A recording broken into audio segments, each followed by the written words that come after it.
নমস্কার, কেমন আছেন সকলে? আশা করি প্রত্যেকেই ভালো আছেন। আমি এবং আমার পরিবারও মোটামুটি ভালো আছি। আমি আবারও চলে আসলাম নতুন একটা এপিসোডের সঙ্গে। বড়দের অনেক অনেক প্রণাম জানাই, সেই সঙ্গে জানাই ছোটদের অনেক অনেক ভালোবাসা। বাড়িতে বিয়ের অনুষ্ঠান পর্ব আরম্ভ হয়ে গেছে আর চলছে ছেলের মর্নিং স্কুলও। আজ অনেক রাত থেকে উঠে সকালের কাজকর্মগুলো বাড়ি শেষ করে নিয়েছি, তারপর স্নান করে ঠাকুরের জন্য ফুল তুলে নিচ্ছি। এই সময় আমার বাগানে খুব কম পরিমাণ ফুলই ফোটে। ওই যে সমস্ত ফুল গাছগুলো লম্বা লম্বা হয়ে যায়, বর্ষা আসার আগে আগে ওই গাছগুলোকে সব ছেটে ফেলে দেওয়া হয়। পুজো করার জন্য যথেষ্ট পরিমাণ ফুল হয় না, ওই তুলসী পাতা, বেলপাতা, দুব্বো দিয়ে কাজটা আমি সম্পূর্ণ করি। গরম আছে দেখে খা। দাদাভাইয়ের বিয়ে বলে কথা, ওদিকে সানাইয়ের আওয়াজটাও কানে আসছে। একটু মন খারাপ করছে আমার ছেলে যে স্কুলে যাবে না বলে। আমি তখন ওকে বোঝালাম যে তুমি 10টা সাড়ে 10টাতে বাড়ি পৌঁছে যাবে, তখনও হয়তো এসে দেখবে যে দিদিভাই আসেনি। বলাতেও না করলো না, ওকে টিফিনে একটু মুড়ি দিয়ে দিয়েছি, ভেজে দিয়েছি আলু, ডিম, গাজর একসঙ্গে দিয়ে একটু ভাজা ভাজা করে দিয়েছি। আমি পৌঁছে গেছি আমার দিদির বাড়ি, যাদের বাড়িতে বিয়ে বাড়ির অনুষ্ঠান। আমার বাড়ি থেকে ওই সাইকেলে করে 2-3 মিনিট মতো হবে। আমি এলাম আমার ভাসুরের বাড়িতে। আসতেই দিদি বললো, যেহেতু তুই স্নান করে এসেছিস, যা হরি মন্দিরটাও ধুয়ে দে আর আমার বাড়ির ঠাকুর পুজোটাও করে দে। দিদির কথা মতোই কাজ হলো। আর দিদিকে আমি বলছি যে নয়নতারা গাছটাতে এত ফুল হয়েছে, তুমি যে প্রতিদিন পুজো করো, ফুল কি তোলো না? দিদি বলছে অত সুন্দর ফুল হয়েছে, রোজ একটা দুটো করে। দিদির বাড়িতে আমি পৌঁছে গেছি সাইকেলে করে, তখনও প্যান্ডেলের কাজ কমপ্লিট হয়নি। এই যে আমি ঢুকছি দিদির বাড়ির উঠোনও বলে আবার দুয়ারও বলে। ঘরে ঢুকতেই দেওয়ালে ঝোলানো অবস্থায় আছে শ্রীকৃষ্ণের ছোটবেলার সুন্দর একটা ছবি। দিদি ওটা মেয়ের বাড়ি থেকে উপহার হিসাবে পেয়েছিল। দুয়ার বলো উঠোন বলো বাম দিক নিয়ে ঘরের মধ্যে প্রবেশ করছি। ঘরের ভেতরে যেতে বাম দিকে আছে বিভিন্ন ঠাকুর দেবতাদের মূর্তি, আর সামনের দিকেই রয়েছে কিছু আসবাবপত্র। দিদির বাড়িতে আছে বিরাট বিরাট উঠোন, অনেক লম্বা অনেক চওড়া। মাঝে আছে একটা বড় ঘর, আর তার কাছে আছে তার থেকে একটুখানি ছোট আছে একটা বড় রান্নাঘর, আর আছে বড় একটা বাথরুম, আর ছাদে আছে একটাই ঘর। যেহেতু আমরা গ্রামে থাকি, নলকূপ থাকুক কিংবা না থাকুক, পুকুর একটা অবশ্যই থাকবে।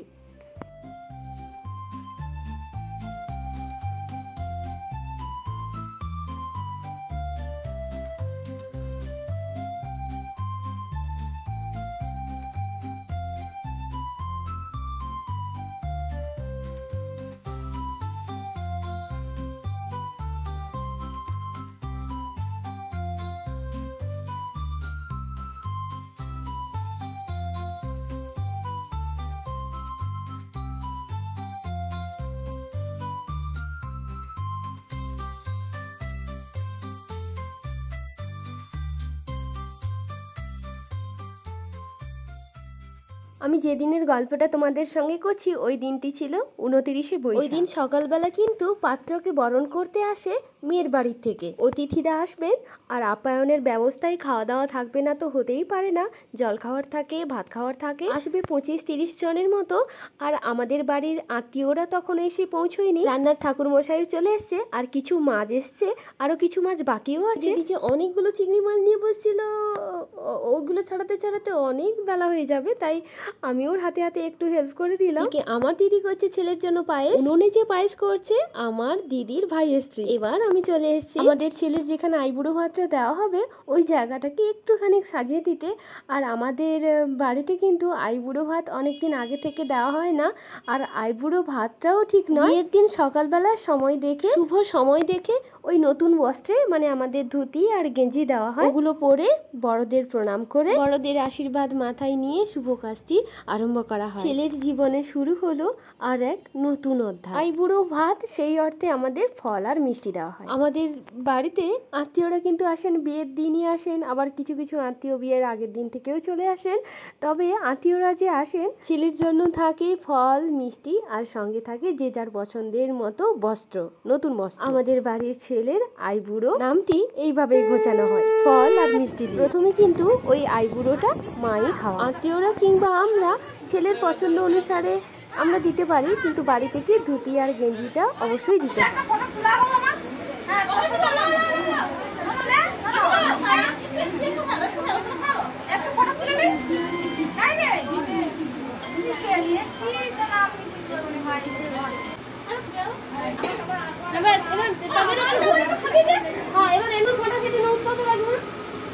পিঙ্কি সিঁদুর কোনটা আছে দেখো, কোনটাই করে সিঁদুর আছে দেখো।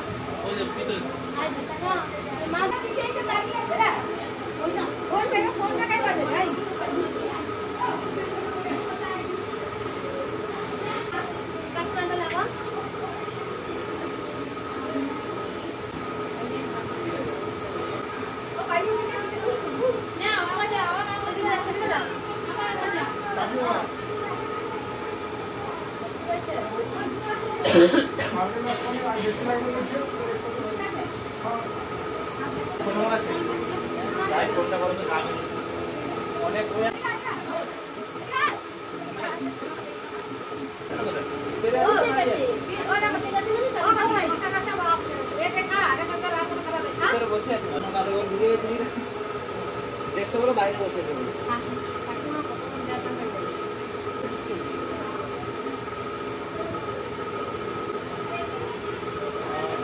ঠিক আছে ক্যামেরা পৌঁছেছি তো? হ্যাঁ চলছে চলছে যখন কাজ বলে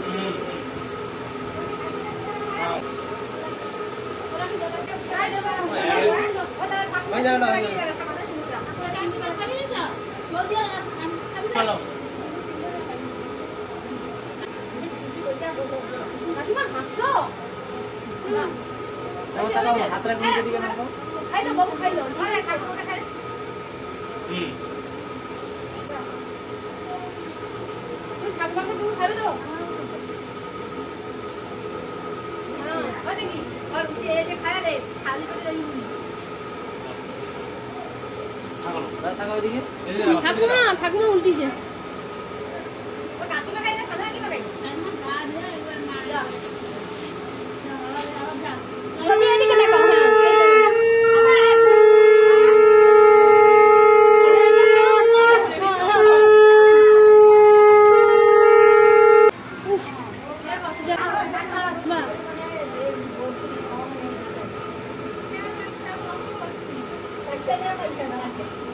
হাসো বাবু, পিঙ্কি হাসো, এই তো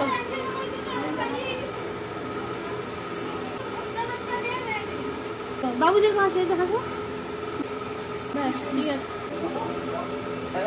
পিসিমণি হাসো, পিসিমণি হাসো, আমি কটা মারি লো, আরে করো।